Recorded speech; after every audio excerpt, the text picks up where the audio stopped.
Hello and welcome to the Every Other Saturday podcast for a brand new episode this week where football returned, but not in the way we wanted it to. We'll break down the game last night against Aberdeen, ended in a draw. A lot to talk about, and then on the transfer front as well. Maybe after we obviously speak about the game, there's a bit to talk about in the transfer window. Obviously, John Souttar joined the club as well. We'll give our thoughts on that. And then looking forward to obviously Stirling Albion on Friday. Small time frame to bounce back, but probably the ideal game for us to get back on track, you would hope. As always, if you could like, subscribe and share about for us, it very much appreciated. So first, starting off, obviously Aberdeen football return, which was the main thing. Obviously a long way off of the football. The team came out. I was excited to see James Sands first off. In for the off. I don't feel that we've really done that often. We sign a new player and he goes straight in for his debut, especially at Aberdeen away. What was your thoughts on the lineup first? It was what I expected, as we say. Jordy was away after Cup of Nations, and obviously we were out with Arfield and Davis, so did expect probably might get thrown into the deep end last night, and obviously I did. But the team I was, as I say, we were the front three in the defence. It was no problem. Midfield, as I say, it's a bit better in it at the moment in time.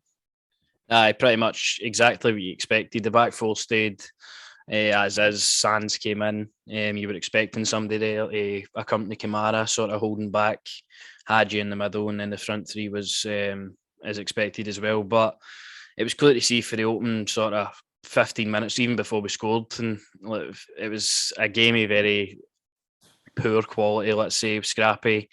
Aberdeen knew what they were doing. They had the crowd there. I knew it was going to be a tough game to start off with. It always is up there, but they had the crowd behind them. They looked probably the more likely to go take the game to us. And then obviously they had a penalty shout, and then we go up and score, which, again, I don't see this much sort of discussion about anything if it's not about Rangers.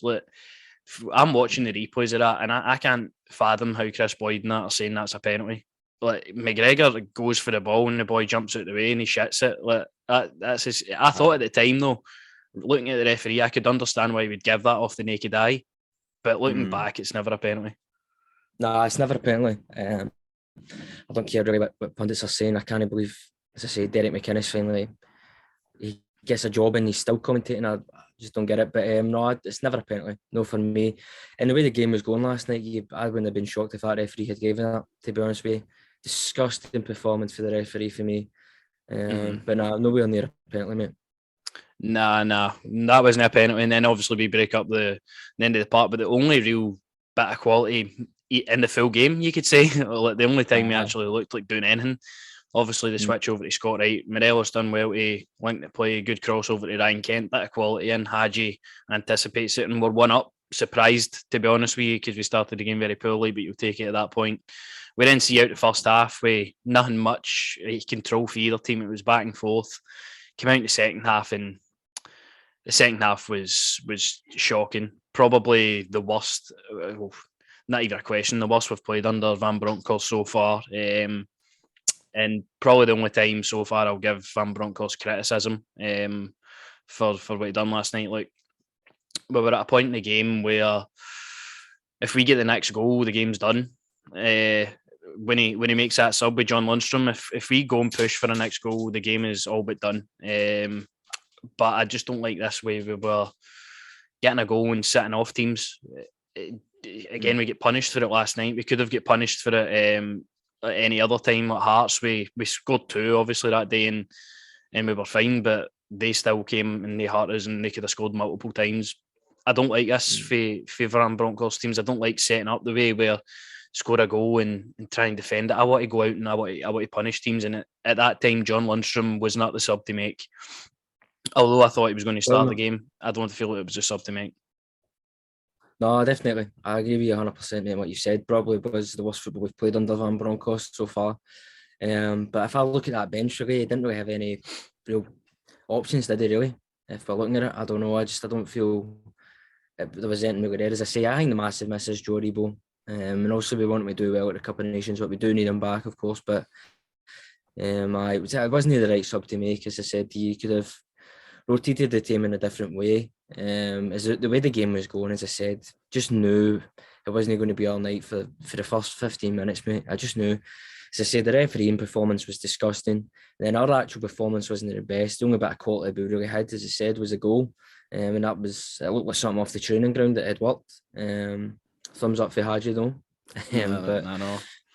No, it was awful last night. It wasn't, as I say, I don't know. I was a bit nervous, but obviously with the whole breaks, and I thought to myself, just hope we can recover. And there's plenty of time off, and we should be up and kicking. But yeah, maybe It's just wasn't the best game. it's the fact that we've missed crucial players in crucial areas in that game. Like, if we have a Scott Arfield, a Stephen Davis, obviously Joe Aribo as well, like they match Scott Brown, Lewis Ferguson, whoever was in that midfield for a battle in there. I just don't feel that we had the right. Obviously, James Sands, we'll go on to him. Obviously, for his first start, he done no wrong. To be honest with you, he get stuck in. He looked good at first start. Like, you're not expecting the guy to have it all straight away. Like, he was composed. I thought he done all right.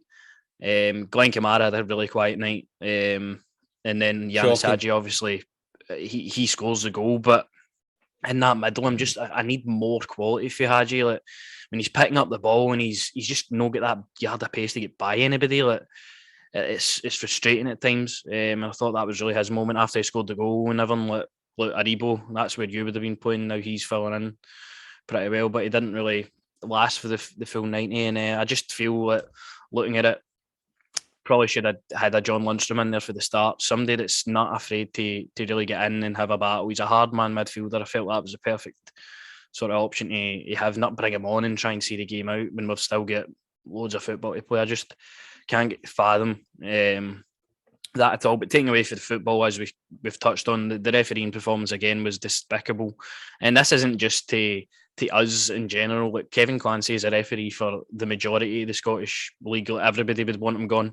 This happens to everybody in the league. He's a really, really poor ref. Like, far too card happy. Like, yellow cards for nothing. Like the one with Ryan Kent where he's trying to get by Scott Brown, he leaves a bit on him, he slaps him in the face. Like, he gets a yellow card for that. But then Johnny Hayes elbows Borna Barisic and he busts his nose open. And then, which I thought was funny for that one, obviously Borna's still arguing with the ref.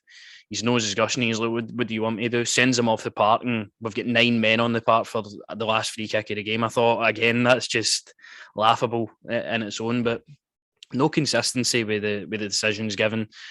Referee, as soon as he gives a yellow card as early as the one he gave with Hadji, I think, when he get in the front of the ball, it just spells the end of the game's gone. He's far too card happy, then never let the game really flow out. That's why we didn't get the best game last night.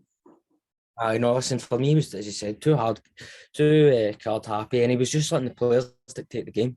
He was allowing the likes of Scott Brown to dictate the game and how it was going. And it's not just, I would say him, I would say majority of the referees, I would say down in England and up here, they're shocking. It's absolute. We've got to be, I mean, the worst. They've got to be some of the worst referees in the world. I'm sorry, I can't back it. He gave into the crowd pressure. He gave into the player pressure for me too easy. He didn't allow the game to flow, as we say. The game wasn't flowing. It wasn't. Usually, I mean, the last couple of times we've been up there, I think whoever's been refereeing, I think the game's flowed a wee bit. They have pulled cards and what have you, but I just thought that guy's performance last night was disgusting as a referee. And I mean, as a referee, you've got to have a bit of gusto about you. You'd be like, no, that's not a foul. Play on, let's go, let's continue to go. Especially this kind of game where you know it's going to be a bit rough and tumble. And that's what we're talking about, as I say, in the middle of the park. Probably could have used with somebody like Scott Arfield. Also, Scott Brown went running when he seen Calvin Bassey step up to him. He thought, nah, I don't want any of that. So my boy Bassey letting him know. That's all I'm saying. I know, it's the way you look at it. It's a poor way to start back for the break, because how good were we? Like, obviously up until that, the break we come back, we look poor, but it's missing players. I don't know. There's a lot to look at.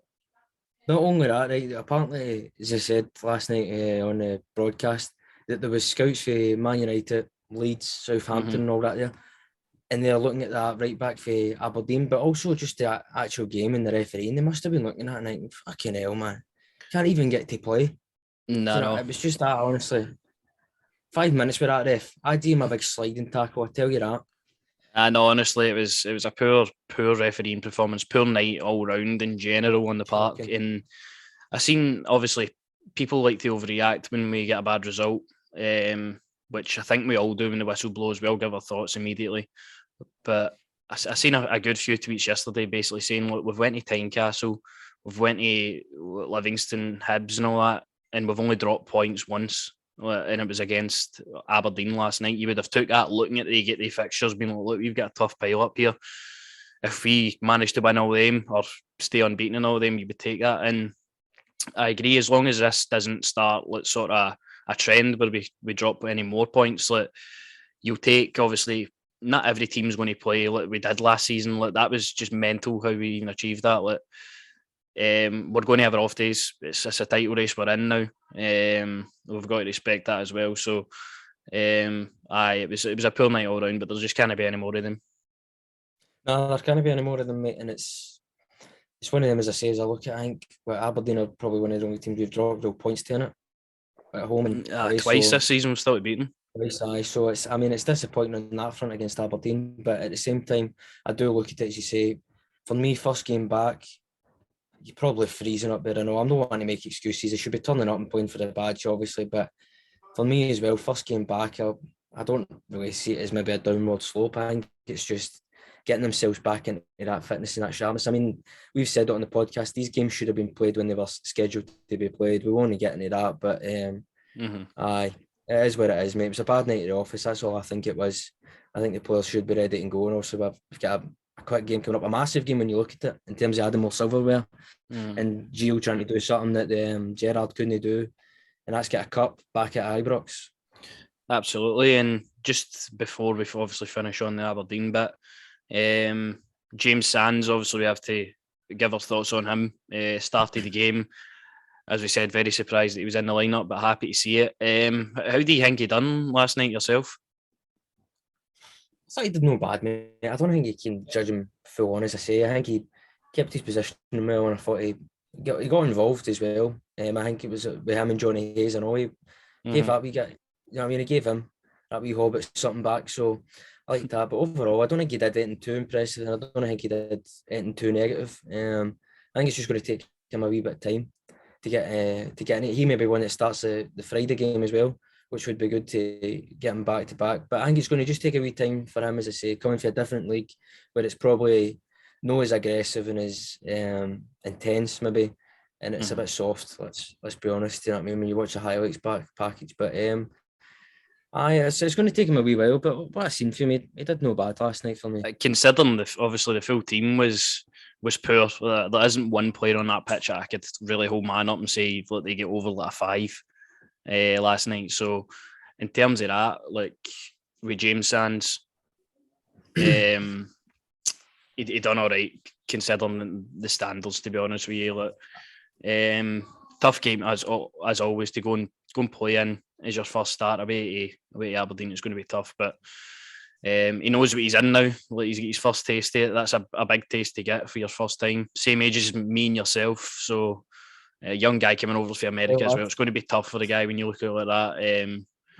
But I'm excited to see him, and I really hope he kicks on, and this is a guy that can improve our 11, because what I'm going to get on to next is the transfer sort of dilemma. Like, we've looked how many transfer windows now? About 3 since we've done this podcast here, 4 transfer windows. And I've got me thinking, we've seen stuff on Twitter, we're not signing quality players to go and improve our team. We're signing players that can come in to the end of the season, then we'll sign them, or we're signing pre-contracts to come in and play a part in the future. Like, I want somebody in specifically in this window, like a right-sided player, because last night Scott Wright, for me, going back to his former club and all that, you would think he would want to impress, and I just don't feel that he's there yet to be the guy that starts out in the right as first choice. I think he should be playing second fiddle to somebody that can come in with an instant impact. We've got the money there. Surely we have the money there to go out and buy somebody real quality to go and challenge and cement our place at the top of the table, because it just feels like we've just stood still in the past few transfer windows. I mean, we're signing like obviously Kemar Roof, Phil Hollander, Aribo, and all that like last season before. But in the window in the end of the summer, who did we sign? Sakala obviously has improved the squad. I feel he's a breath of fresh air to have around the squad. I'd say that's maybe one of the exceptions, but it just seems like we're signing bit part players every window. No, it sounds like I agree with you, mate. As I said to you last night, Scott Wright for me he's a guy that's got still a lot for me to improve on. I don't think he's a really good player, but I don't think he's first team starter for me. I do think he's maybe a kind of guy, as I said to you, come in, Livy at home, the cup game on Friday, maybe to come in and try and impress and that kind of role. But for myself, I'm on board with it. It feels like we are signing players that aren't really no first team. I mean, Kemar Roof could do the job in the first team. I like Kemar as that striker coming off the bench and doing the business that way. Sakala as well, he still can improve. But I know what you're meaning. That big money marquee signing, similar to what Ryan Kent was at the time, a player that's a statement that says, right, nah, this is us laying down that we are going for it and we're going for everything. I don't think the club have done that yet. And as I said to you, I can't see it this window, but I'm hoping in the summer we get that right-sided sorted and we get the goalkeeping sorted. As I said to you last night, I don't feel McGregor will be the keeper next season, and I can't see McLaughlin or Robbie McCrory being the goalkeeper. I do feel like the keeper and, as you said, the right side of the attack needs to be improved, definitely. And as I say, I mean, we're seeing all these rumours with players for, as you say, the Dutch league and whatever league. I just want somebody to be signed that is a marquee signing, somebody that maybe has a bit of a name to him, but I feel like that Scott Olsen guy that we've kept on talking about is that kind of signing you want to make. Like, he's 22-year-old, obviously young, Danish. Like, get him for like a bigger fee. Like, that looks like kind of one of the ones that you would be excited at coming in. No, definitely, but that's what I'm saying. Nowadays in football, you can't be scared to spend money. I mean, obviously it's important to make sure everything else is sorted and what have you, so that you can spend the money. But I just feel that the club sometimes are a bit hesitant to maybe splash the cash after the signing of Ryan Kent and what have you. Obviously, you could say Hadji, what was Hadji, like 4-3 million. Then you're looking at Ryan Kemar Roof, sorry, he was what I can't even remember how much Kemar was. 5 million or something like that. 5 million. So, I mean, they're making signings at that mark, but I'm like, come on, guys. At the potentially what we could potentially have next season, as you say, Champions League football, I think that with that kind of money, you need to be signing a player. I mean, if this club are asking for, 5-6 million, I'd just pay it, or it's whatever they're wanting. Let's be honest, this is the biggest transfer window we're going to have. This, like, from now to the end of the season is massive because of what awaits us at the end. Like, we're in a proper title race now. Like, we need to improve. Like, the team across the other side of Glasgow are improving constantly, so why can't we constantly improve? Like, do you know what it is? It's clear to see that we need to. I'm going to do it for you right now, Jack. I'm going to end your anxiety right now. Don't worry about them. We do not think about them. They do not enter our mind until we do the review for them on the podcast for the upcoming game. I just keep my mind on us, and I just think right now that we need to definitely make signings that improve the team. But I just also feel like we need to just keep the faith. Let's not do that. Let's not look across to the other house. Let's focus on our house. And at the moment in time, I just think it's a wee bit just a wee slip for last night. I'm not going to panic about it. I want Joe Rebo back. As I say, it's clear as day Joe Rebo's the best player on the team, player of the season, obviously. But that right hand side needs to be sorted. And I just think it's a lot of fashion in there. You play Kent, Morelos and Fashion up front with each other. I mean, look at Fashion when he came on last night. He was actually one that looked like he was going to try and do something. Cedric never got enough minutes. I hate it for Cedric. It happens all the time. The guy only gets to the last 10 minutes or the last 3 minutes or something. He never gets maybe the start of the second half to improve himself or what have you on the team. So I do feel like this window and the following window are going to be massive, and Gio's going to bring the players in that he wants in. As much as I don't want to give up on Katic. If the manager thinks to himself he's not going to fit in my plans, then fair play. I do want to see that. I would love to sign that Dutch centre half boy that we've been linked with, but obviously we've got the big man coming in, which I'm happy about. I'm over the moon with him coming in, really have Suter in the team. So as I say, mate, we just need to focus on ourselves, but I just don't want the club to be stingy when it comes to money. Do you know what I mean? Pay the fee. If we have the chance to get Champions League, man, you have to go all out for it. You have to go all out to get it. Guaranteed group stage Champions League football. You have to go all out. Absolutely, I can't agree with you enough. The club need to spend money if they want to then receive that prize at the end of the season. Obviously, we've got a good squad as it is, but you can clearly see we need something. We need a player to come in. But it's always good for a team when a player comes in, and it gives a whole new buzz around the place with the fans as well, with the players and the club. It's just going to be good for the club. I feel like to get somebody in, hopefully right-sided. I mean, we've not had a right winger, a proper right winger that's going to start for us since Daniel Candeias. Daniel Candeias left in 2019, so it's been an issue that we've had for a long time. I mean, we thought it was all right when we were playing Kemar Roof out there and that, but big up, obviously, Daniel Candeias. But it's an issue that we tried to address. We putting Hadji out there. It's not really worked for him out there. Aribo, obviously, when he goes out there, he could play anywhere and he'd be good, but you want him in the middle of the park. Kemar Roof, obviously, he's not a winger either, so we need somebody in there to really improve us in that side, because you look at the left-hand side, Ryan Kent, you can't drop him, whereas the right side, it's up for grabs who's taking it. We need somebody in there to cement that down, in my opinion. No, definitely. I was just about to say as well, something that I'm thinking about as well. I know we've said the right side and the keeper, but I also do feel like I'm looking at midfield and all. I'm thinking myself, it's a bit bare about Joe Aribo and say Kamara and Aribo starting to, and then whoever plays with him. But at the same time, where's Ryan Jack coming back? I mean, there's a lot to be done for me with that middle. What would be this guy will play in the middle? No dog. This guy will play in the middle. Do you know, I'd take him all day long over anybody in the middle of the park. But what was I going to say there? I can't even remember, to be honest. I'm just in awe at the dog, obviously. It's an issue we need to sort out. Obviously, we need quality. We need to spend money, and it's not an overreaction. I just think it's came more to our mind now that we need to do it after last night. But obviously, John Suter was one that came in. I need to ask you the question: would you pay, let's say, 250, 300 grand to get him in right now? Aye, definitely, mate. Because he's just going to get hate. I see that. An option that could work for Rangers is Gearam Simpson on loan at the end of the season and pay a fee for him. I don't see how that doesn't work out for both parties. I'm up for that. I'm up for that. I'd do that. But obviously, we secured the signing last Friday. Over the moon by it. And I feel that even though we got him for free, we didn't pay anything for him. I think it's a guy that comes in and he's already Premiership made and it'll improve the 11.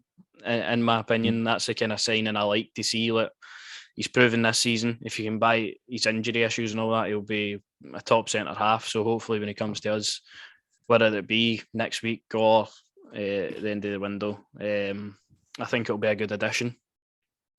I think he's a tremendous addition to the team, and I like that idea. We'll send you Simpson on loan to the end of the season. Tell you what, you can keep him in the summer as well for free.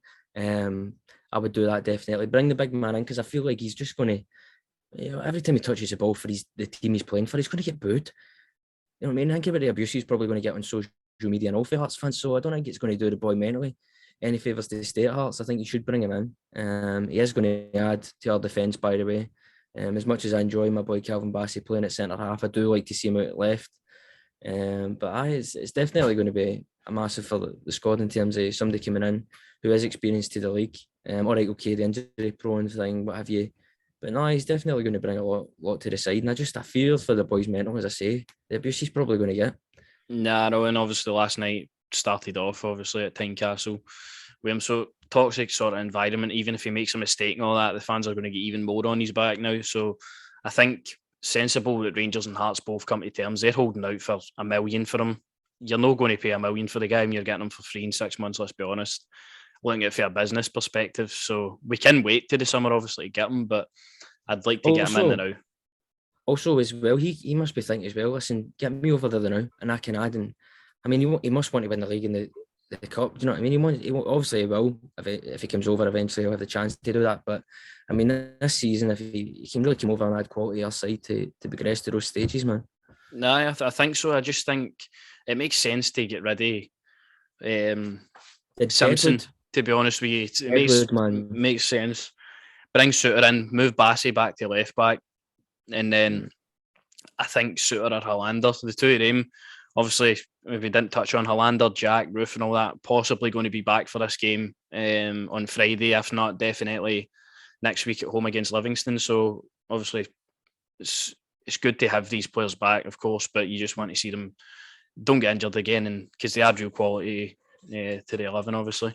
And especially Ryan Jack, with the midfield issues and now, this could be his time to really stamp an authority and show why he's still at the club, because his contract obviously is out in the summer, I think. So it'll be interesting to see if he comes back into it. But obviously, Stirling Albion on Friday. Good time to bounce back for a difficult night up at Aberdeen. I was thinking about this obviously at the time. Like, I was expecting the team to be completely different, and we we're going to see players like Jack Simpson and like Stephen Kelly, when he was still here at the time, getting games. Obviously, he's away on loan now, but youngsters and that bit part players getting games. But I see Gio going sort of full strength now, to be honest with you. I just don't think he'll take any chances with it. Well, no, I don't think he was good. I was the same as you. I thought a bit of maybe guys that are only getting game time and a bit of youth in there. But I tell you what, I really do think he has to maybe get the minutes into some of the players, obviously, after last night. I think McLaughlin will start in goals. I don't know about yourself, but I've went with McLaughlin to start. No, I went with him as well. I've went with Tav to be obviously playing. I've went with... This is an interesting one. Young boys just signed a new contract. I'm hearing all the rumours he's not back Man United, what have you. I've went for King to start. I think that'd be a good game for him to start. I personally think Goldson and King. I think it will have to be Goldson partnered with either King, Hollander or Balogun. Well, I was going to say that. I went with King. Be good to see him, Hollander, but maybe it'll probably be him and Goldson. I've went with my boy Bassey playing at left back for this game, but I wouldn't be shocked if Barisic plays at left back, to be honest.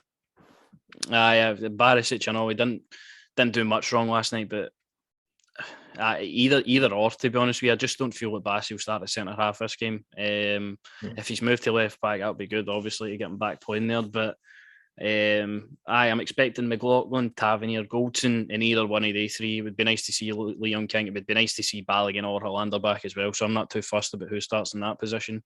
And then the same with the left back as well. With the midfield, I think it's an opportunity to drop Kamara now. Play John Lundstrom in the deep position. So you're in agreement. Lundstrom starts. Either him or Sands, to be honest with you. No, listen, I've went for Kamara to get dropped. I honestly see last night. I thought he was really cool last night.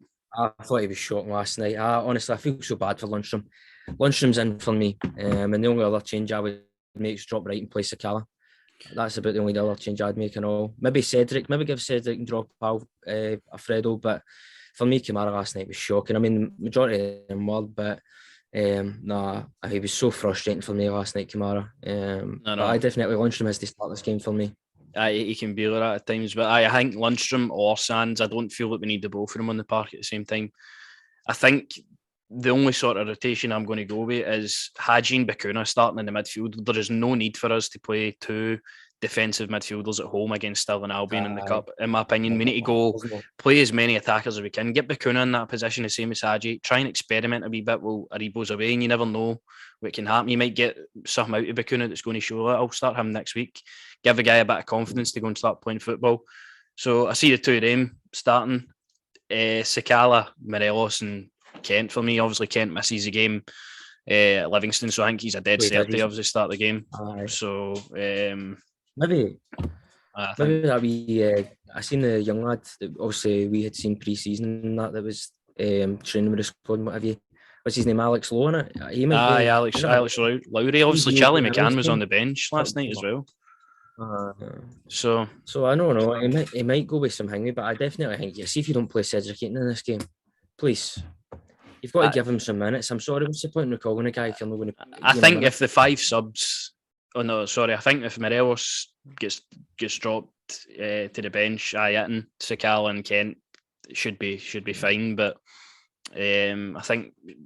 I don't know if Gio back Eaton yet to start the game. Kmart Roof obviously came back off injury. Would be a nice one to see start the game. Please.